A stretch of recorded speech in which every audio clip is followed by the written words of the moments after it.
I hit 18K followers today. What? So to celebrate, I wanted to share with you an in-depth tutorial on how I do head swaps. This little girl is blinking in this photo, so I need to find a photo that she isn't blinking that I want to replace this head with. So that's the first step, is you want to find a head that's perfect that you want to replace the other head with. Open both photos into Photoshop. The photo where her eyes are open, you're going to use the quick selection tool with the plus sign to make that selection of the head. If you select something that you don't want, then you're going to hit that negative sign. When I'm doing head swaps, I do like to select the neck for sure, and then sometimes even go down into the shoulders. Okay, once you've finalized your selection, you're going to use the move tool and you're going to click, hold, and drag it up to the other photo, and then keep holding and drop it into place. One thing you want to make sure when you're doing head swaps is you're making sure the sizing of the heads are the same. You don't want it to look bigger or smaller than the original head. So here's how to do that. In your layers panel on the right side of Photoshop, you're going to drag the opacity down in that layer, that selection layer, down so you can kind of line up the sizing as best as you can.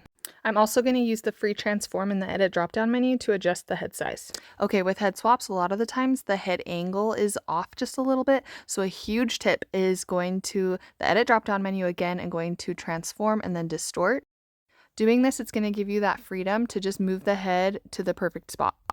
Just be a little careful that you don't make the head look too wonky.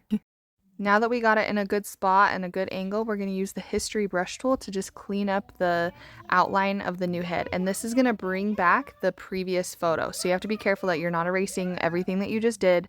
But I do feel like this is an important part of the head swap because it's just going to make it look that much more realistic by painting in the outline of the previous photo.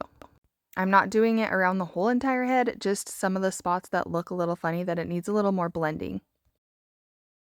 So that's all I'm doing here is just bringing back the original dress and going into her neckline, but not too far. I don't want to erase too much that I did, but enough to make it blend really well. Once you are done and ready to save the photo, you're going to go to the layer drop-down menu and hit flatten. If you don't flatten the layers, it won't let you save, so make sure you do that step.